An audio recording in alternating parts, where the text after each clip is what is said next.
Titane Laurent, and this is a message from modern art. You know, I'm not supposed to, but I really like when the gallery is closed because that means I can sleep longer, I can start doing some other thing, I can dream, I can think, I can pray, I can love God. There's just so much stuff I can do that I will not do normally if I had to create exhibition and stuff like that. So I'm really excited. But this morning is a little bit special because I decided to read the book of Revelation, and it's extraordinary. I thought the book of Revelation was a book of doom and disaster, and it is a bit of a book of doom, but what I really sense is my spirit. It's the book of Revelation is a book of hope, and a book that gives us a recipe, a solution, an attitude to have, so when the end of the time comes, we will be saved. And I want to be saved. So I was really excited. And also just reading, thinking of God and thinking of life and the pandemic and everything that is happening. And actually, the Spirit kind of start putting some stuff together, just connect some dot with what's happening in this life and what is written in the book of Revelations. So I'm so excited because I believe it's going to make a difference in your life, and I'm sure you are like me. You want to be saved, you want to be in the light, you want the good stuff that is promised. So let's start. The first dot that got connected with the book of Revelation is the bushfire in Australia. You know, I was traveling with my husband, and I've got a vivid memories of seeing the moon. The moon was so big, but also it was so red, like blood red. And then I'm reading the book of Revelations, and I see that it is written that there will be a time where the moon will turn red. So that was one intriguing dot. The second one, we all know the virus, and there's so many people that died because of the virus. Well, actually, in the book of Revelation, it was written that at the end of time, there will be virus and terrible disease that will kill people. And then the third thing is plagues. I don't know if you know, but in Kenya, there are millions and millions of locusts that are eating all the crops, and everything that is green is just completely everything has disappeared, eaten by the locusts. So this is kind of a plague. So the more I read, the more I see connection with what's happening right now. But the last thing, which is the fourth one, it really, really kind of gave me a moment of epiphany.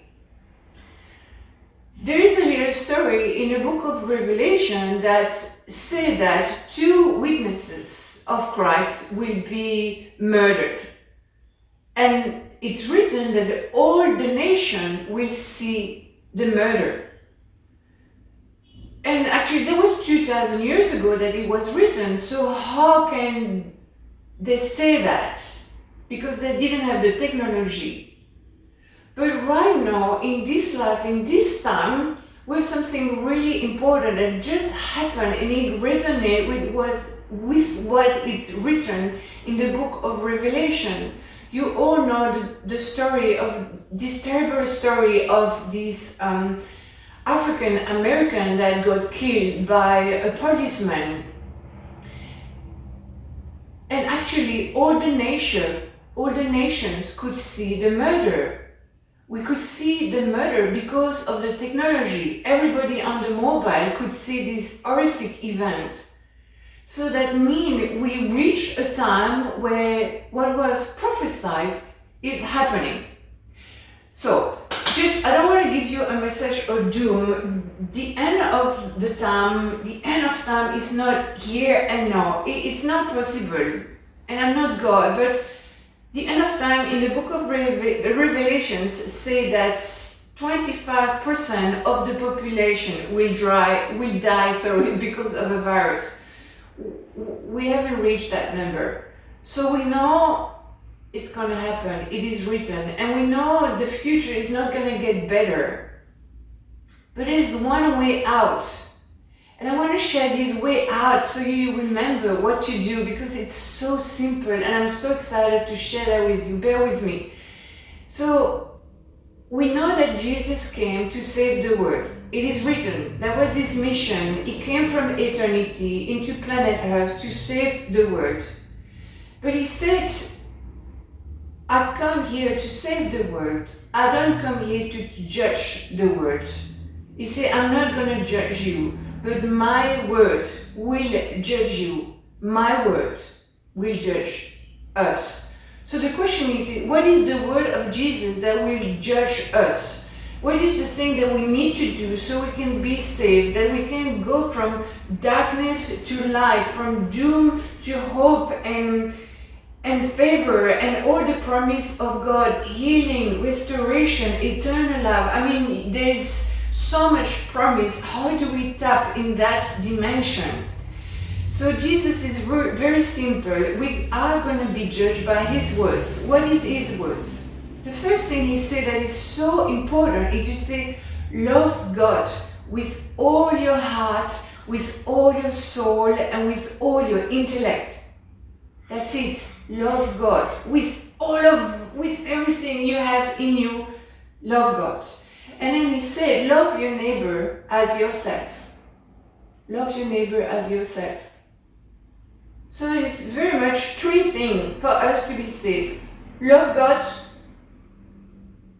love your neighbor, love yourself. So to love God is very simple. There is a way to get to God that only one person created for you. It was Jesus. He was the source of life. He came on earth to save us. He came on earth to die for us. Nobody else ever did that to us. So Jesus came for us to connect with God. So love God, and we do that through Jesus. How do we get there? We just ask Jesus to come into our lives. It's very much abstract. But when you invite Jesus to your life, his spirit comes in us and we get transformed. And it's an amazing experience. And every day you become a new creation, you become a better person. I recommend just close your eyes and say, just Jesus, I give you my life. Jesus, come into my life. I want to be transformed. I want to know God. That's one thing. And then love your neighbor as yourself. Well, you know how to love your neighbor. And if you don't, you ask God. He will just put name in your head. He will give you idea what to do to make a difference in the world of your neighbors. Do you need to love them? Do you need to bring the rubbish in when it's the time? Do you need to cook some food for them? Do you need to give them a call? Just find something. Ask God. Know what you can do to love your neighbors. And love yourself. This is so important because seriously, if you don't love yourself, there's no way out. You cannot even love others if you don't love yourself. It's all pretense. It's just fake. Because to love is to overflow of love and give that to others. So love yourself means stop bitching about you, who you are, about the weather, about the crisis, the virus, the Chinese, the black, the yellow, the children, the husband. You just stop and you just decide to love, because that's the condition for you to be saved. So today my message is really, really simple. Yes, we are reaching the end of time. It is written, there's too much connection with what's happening in the world and what was written 2 years ago. But yes, we can be saved. And safety is in Jesus. Safety is in loving God with all our soul, our heart, and our intellect. And safety is in loving your neighbors and loving yourself. So that's it. This is my message for today. I wish you all the best. Just remember, we are not a human being having a spiritual experience. We are a spirit having a human experience. So I wish you all the best. I'll talk to you soon. My name is Titane Laurent, and this is a message for Modern Art. Bye for now.